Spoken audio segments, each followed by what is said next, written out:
The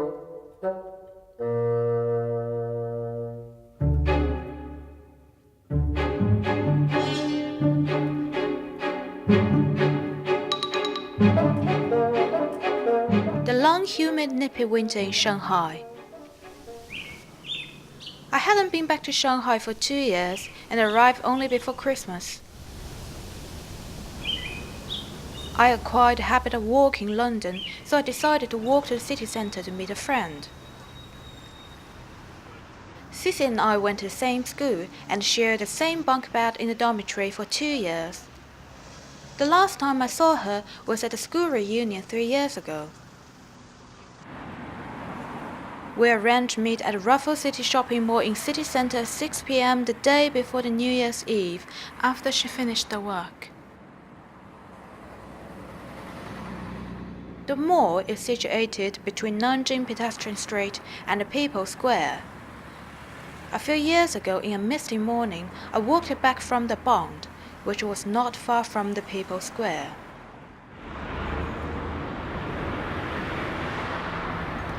I followed the elevated highway and soon reached a light railway station. I remember 2 years ago there were a few cafes in the station, but now there was only a 24-hour KFC.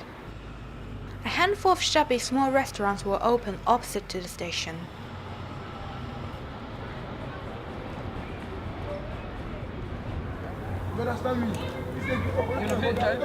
I walked across Luxin Park. The park was named after fiction writer, editor, translator, critic, essayist, and poet Zhou Shuren, whose pen name was Lu Xun. He was a modernist in Chinese literature and liberalist in politics. A bachelor who had been trapped in a arranged marriage for 27 years, he had a lover at the age of 49.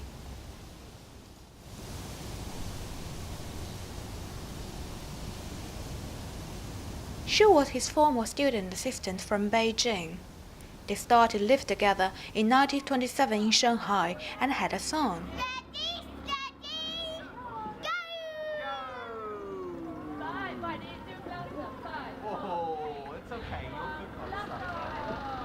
Lu Xun died in 1936 in his flat when he was 55.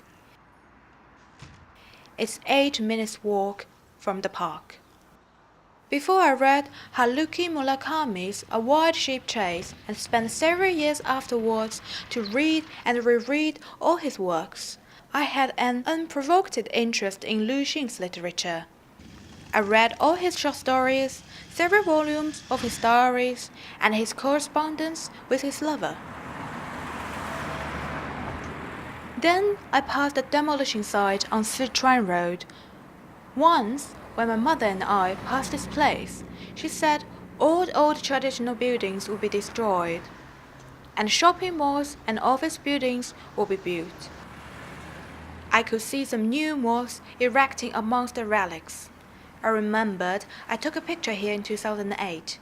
In that picture, a red kite flies as high as a skyscraper.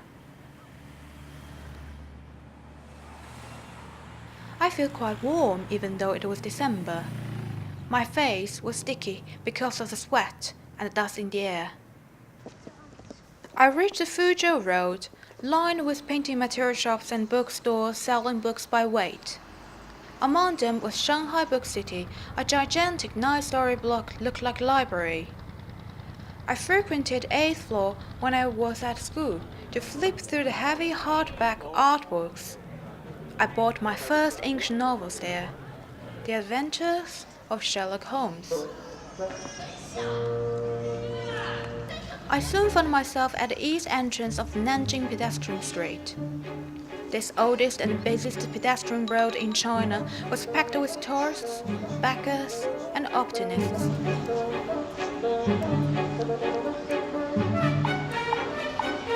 I finally reached Raffles City, the ground floor frequently occupied by performance, promotion, or gaming installations, just like 2 years ago, was the meeting point of the fancy-dressed yachts.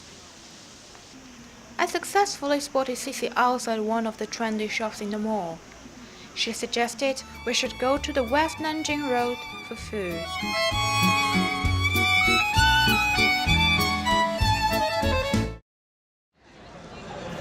Sissy and I were walking towards the West Nanjing Road. I kept crashing into people on the narrow pedestrian path. I complained, but Sissy said, "You have been away for too long and have forgotten that's the way it is. It's Shanghai. You're supposed to bump into each other roughly."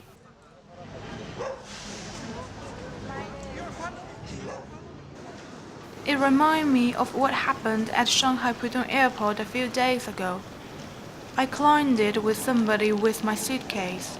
After saying sorry in English, I realized I was in China. A minute later, I did again, and without looking at the person, I said 对不起, sorry in Chinese. But he rejoined me in English. Sissy had a loyalty card for a Japanese restaurant, so we went to this place on the 7th floor of another shopping mall. On the ground floor, they sell women's garments of Japanese style. This was a place with rotating belts, which circled the sushi makers. We ordered some hot dishes apart from sushi. During the meal, we exchanged gossips.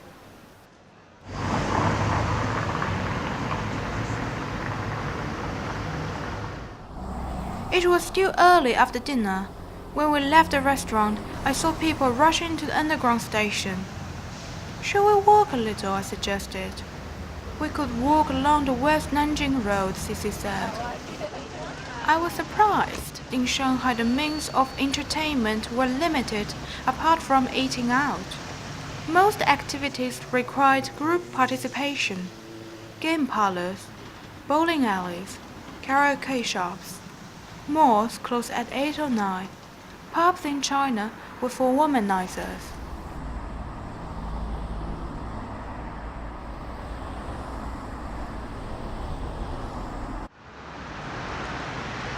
Sissy said she fancied some dessert. We passed some dim-lighted European restaurants and saw a Japanese cake shop was still open across the street. The shop was empty except the cashiers. The air conditioner was in full power, and I started to sweat when we ordered by the counter.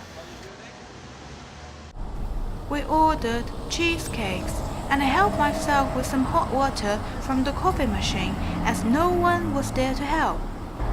It was too hot after 20 minutes, and we left. Before taking the underground train, we bought warm milk tea from a pop-up store outside People's Park. We arranged to meet again in a few days after New Year. Sissy and I met again for lunch 3 weeks later, the day before I flew back to London. It was 2 weeks before the Chinese New Year. Sissy was working at a municipal psychology center as an apprentice doctor. It was her 6th year at medical school. We met at the nearest underground station to the hospital. Sissy looked very cheerful when I saw her. She said because of this meeting she could have a longer lunch break. There was a shopping mall 5 minutes walk from the station. We walked through the underground passage to the mall. Then we walked up to the 3rd floor where we could find most of the restaurants. The indoor cafes had tables and chairs fixed to the ground. Few people were sitting there. I noticed that a Taiwanese chain restaurant opened a branch on the 2nd floor. I feel like eating their Japanese hot pot, so we went. I had never been in this branch before. Some men in suits were sitting by a table at a higher level, smoking. A mother with her parents and a child were sitting next to us. The child screamed and ran back and forth in the corridor. The mother and the grandmother kept talking between themselves and disregarded the child. The restaurant had large windows facing the street, while many other branches did not. It reminded me of the hotels that had central air-conditioned rooms without windows. Some people were willing to take these rooms for lower rates. We ordered some fried snacks, a salad with orange-flavored dressing, and some hot dishes. But we did not have Japanese hot pot. After lunch, I walked Cece back to the hospital. It was sunny winter afternoon. The air was chilly, but it was not windy. We crossed the street to the sunny side of the pedestrian path. This side of the street had a row of 6-story flats built in 1970s. Hand on the barred iron gates were colored, usually green iron letter boxes with flat numbers.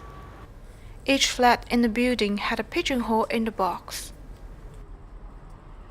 An elderly man in greasy, thick cotton weighted jacket and trousers was sound asleep in front of one of those iron gates.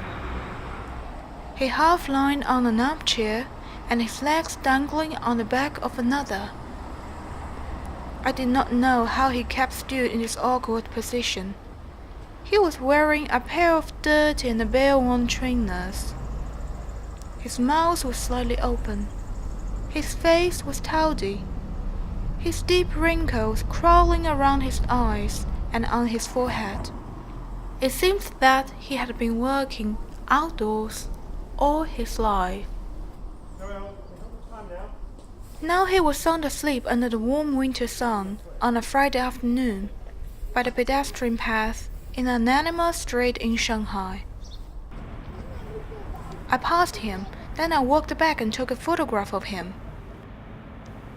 Cece said my action of taking a photograph of a sleeping man reminded her of her patients. Then she told me some cases she heard about in the center. One patient was a girl about 13 years old. She said she could see little people and hear them talking to her. Some little people said, "You're a good girl, you're beautiful, clever, and everybody likes you." Some said, "You're a bad girl, you're lazy and stupid, you're useless in this world. Why don't you die?" One little person proposed to her, but what she knew about marriage, she started panic. Then Cece told me another story, which was about a young man. One day, this young man felt all his bones were gone. He tried to touch his face, but he could not, because without bones he could not lift his arms. "Where are my bones?" he thought. It felt painful. Is this pain from the body, or is this pain from the feeling of loss? I accompanied Cece to the front gate of the center. The main reception was in a building with engraved facade, but Cece told me that she walked in one of the tall modern buildings at the back, where old wardens were. You could not see them from here, she said. Them, she meant the patients. It was time that she needed to go back to work, so we said goodbye. We agreed to keep in touch and would meet as soon as I came to Shanghai next time.